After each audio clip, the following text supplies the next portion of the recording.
Hi welcome to all. நம்ம இந்த கிளாஸில் மேட் ஃபில்லிங் ஸ்டிச் பற்றி பார்க்க போகிறோம். இதுக்கு நான் ஒரு சின்ன ஸ்கேல் ஒன்று எடுத்துக்கிறேன். அதுக்கப்புறம் ஒரு பென் எடுத்துக்கோங்க. இப்போ நான் என்ன பண்ண போகிறேன் அப்படின்னா, ஒரு 4 சென்டிமீட்டருக்கு ஒரு கோடு போட்டுக்க போகிறேன். போட்டுட்டு அதே சேம் 4 சென்டிமீட்டருக்கு கீழேயும் ஒரு கோடு போட்டுக்கிறோம். நம்ம ஸ்கொயர் ஷேப் வரைய போகிறோங்கிறனால 4 பக்கமும் ஈவனாக இருக்க மாரி அந்த 4 சென்டிமீட்டருக்கே கரெக்டாக கோடு போட்டு எடுத்துக்கோங்க.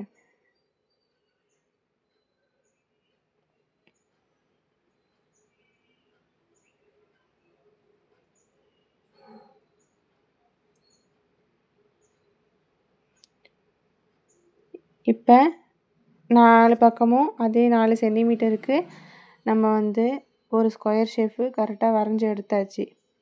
இப்போ என்ன பண்ண போகிறோம்னா, கீழே இருக்குது பார்த்தீங்களா, அதில் அந்த 1 சென்டிமீட்டர் கணக்கு வச்சு ஒரு கோடு போட்டுக்கோங்க.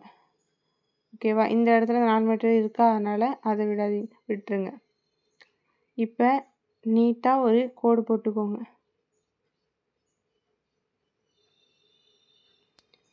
ஓகேவா?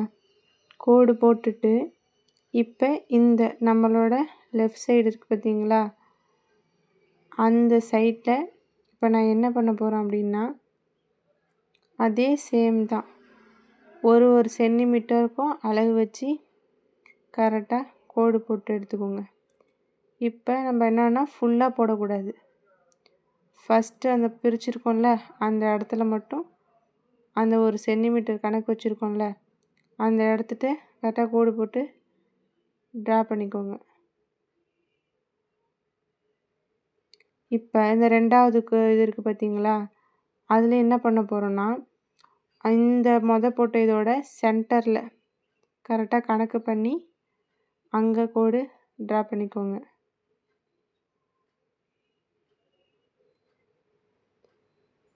இப்போ அதேமாரி 3வது கோடு முதல்ல போட்டோம்ல, அதே மெத்தடில் போட்டுக்க போகிறோம். இது ஏன் அப்படி போடுறோம்னா, நம்ம மேட் ஃபில்லிங் பார்ட்டாக பிரித்து போடுவோம். நம்ம கரெக்டாக அந்த அளவோடு போட்டால் தான் ரொம்ப அழகாக இருக்கும். இல்லைன்னா ஒன்று முன்ன பின்ன இருக்கும். ஓகேவா? அதுக்காக தான் நம்ம இப்போ கரெக்டாக அந்த ஸ்கேல் அளவுக்கு எடுத்துக்கிறோம். இப்போ நம்ம ஃபைனலாக வரைஞ்சிட்டோம்ல. இப்போ என்னென்னா, நான் 2 கலரில் த்ரெட் எடுத்துக்க போகிறேன். ஓகேவா? 2 கலரில் நான் த்ரெட் எடுத்திருக்கேன். இந்த 2 கலரையும் நான் எடுத்திருக்கேன். ஃபஸ்ட்டு நான் இந்த கலரில் போட்டுக்கிறேன். இப்போ என்னென்னா, இந்த ஃபஸ்ட்டு லைன் இருக்குல்ல, இந்த லெஃப்ட் சைடில் ரைட் சைடு கீழே இருக்குல்ல, அங்கே ஸ்டார்ட் பண்ணிப்போம். அங்கே ஸ்டார்ட் பண்ணிவிட்டு நான் எப்போவும் சொல்லியிருக்கேன்னே, பேக் சைடு ஒரு ஸ்டிச் போட்டுட்டு தான் ஸ்டார்ட் பண்ணணும் அப்படின்ட்டு. அதுமாரி கரெக்டாக ஸ்டார்ட் பண்ணிக்கோங்க. நான் அந்த கோடு போட்டிருக்கோம் பார்த்தீங்களா, அந்த இடத்துட்டே கரெக்டாக நார்மலாக செயின் போடுவோம்ல, அந்த செயினே கொஞ்சம் பெரிய பெரிய செயினாக நம்ம போடுறோம். அவ்வளோதான். இப்போ திரும்பி அதே கோடு. இப்போ கீழே நான் போனேன்னா, திரும்பி நான் என்ன பண்ணேன், மேலே முடித்தோன்னே மேலே ஒரு லாக் ஸ்டிச் போட்டுட்டு திரும்பி மேலேருந்து கீழே வரேனா, இப்போ கீழேயும் லாக் ஸ்டிச் போட்டுட்டு, குட்டியாக ஒரு லாக் ஸ்டிச் போட்டுட்டு, அதுக்கப்புறம் திரும்பியும் கீழேருந்து மேலே போகிறேன். திரும்பி அங்கே முடித்தோன்னே என்ன பண்ணணும், மேலேருந்து கீழே வரணும். ஓகேவா? இதே மெத்தடில் கரெக்டாக அந்த கோடு முடியுது பார்த்தீங்களா, அந்த முடியறதோடு நம்ம முடிச்சுக்கணும். நான் எப்படி போடுறேங்கிறத மட்டும் கவனித்து பாருங்கள்.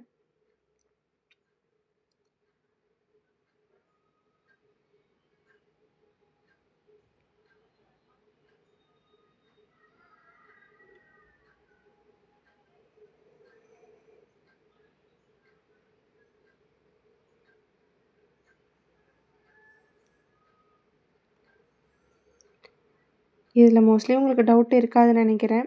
ஏன்னா நம்ம நார்மலாக போடுற செயின் ஸ்டிச் தான்.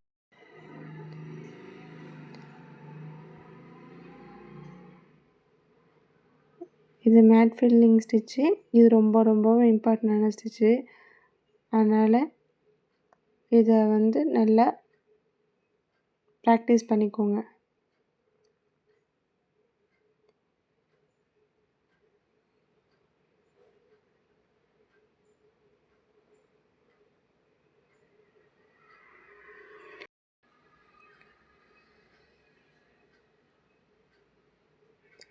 நம்ம இதை வந்து நம்ம இந்த ஸ்கொயர் ஷேப்பில் போட்டாலும் அந்த ரவுண்ட் ஷேப்பில் போட்டாலும் அது தகுந்த மாதிரி நீங்கள் என்ன பண்ணுறீங்கன்னா கரெக்டாக அளவு எடுத்து நீங்கள் வந்து செஞ்சுக்கோங்க. இப்போ நீங்கள் இதில் என்ன டிசைன் ட்ரை பண்ணி பார்க்க போகிறீங்கன்னா, இப்போ இந்த ஸ்கொயரும் நீங்கள் செஞ்சுக்கோங்க. அதே சேம் பக்கத்தில் ஒரு சின்ன ரவுண்ட் போட்டு நீங்கள் அதுலேயும் ஒரு வாட்டி ப்ராக்டிஸ் பண்ணி பாருங்கள்.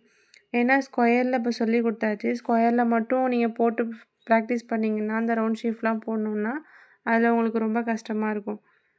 அதனால் நீங்கள் ரவுண்ட் ஷேப்லேயும் போட்டு ப்ராக்டிஸ் பண்ணிக்கோங்க.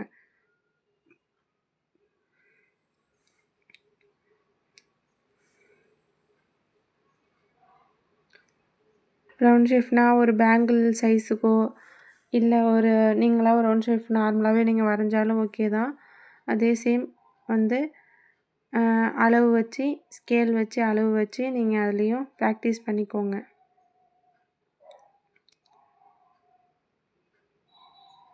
இந்த இடத்துல வந்து சம்டைம் வந்து த்ரெட்டு பத்தாமல் போகும். அப்போ என்ன பண்ணுறீங்கன்னா, நான் கீழே ஒரு எண்ணாட் போட்டுருங்க. எண்ணாட் போட்டுட்டு திரும்பியும் வந்து த்ரெட்டை நார்மலாக இது பண்ணுற மாரி எடுத்து திரும்பி நார்மலாக ஸ்டிச்சு நீங்கள் ஸ்டார்ட் பண்ணிக்கலாம். ஓகேவா?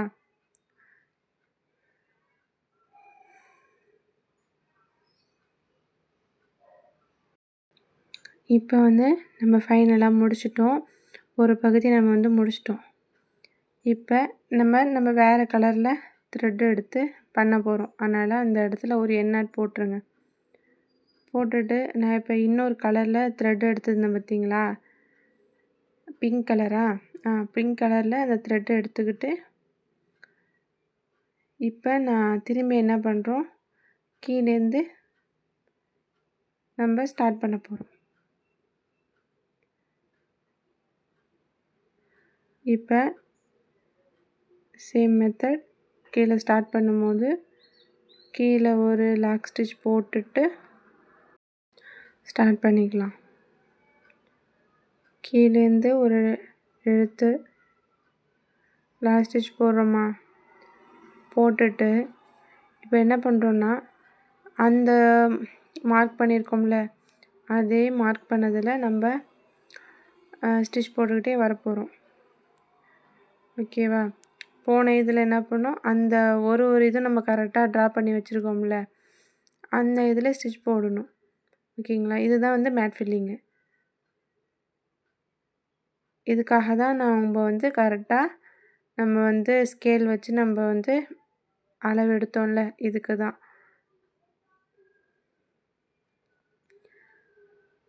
மேலே வந்து நீங்கள் கோடு போடக்கூடாது. ஏன்னா அது ரொம்ப சின்னதாக போயிடும். ஓகேவா?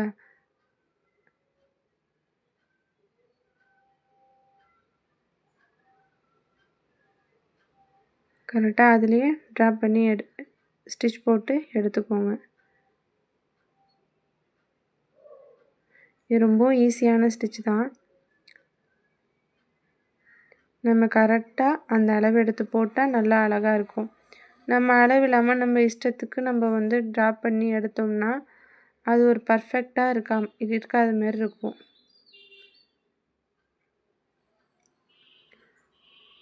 இப்போ இதுக்கும் டிஃப்ரெண்ட் தெரியுதா உங்களுக்கு? நம்ம நல்லா போட்டுட்ருக்கும் போதே டிஃப்ரெண்ட் தெரியும். இப்போ நம்ம ஃபைனலாக நான் உங்களுக்கு முடித்து காட்டியிருக்கேன். ஓகேங்களா? இதுதான் மேட் ஃபில்லிங். ஒன்று எப்படி இருக்குது பார்த்தீங்களா? இப்போ நீங்கள் என்ன பண்ணுறீங்க, இதுக்கு சுற்றிலும் நீங்கள் ஒரு அவுட்லைன் போட்டு இந்த ஸ்டிச்சை வந்து நீங்கள் ஃபினிஷ் பண்ணிவிடுங்க. ஓகேவா? இப்போ இது மேட் ஃபில்லிங் என்ன அப்படிங்கிறத நம்ம இந்த கிளாஸில் பார்த்துட்டோம்.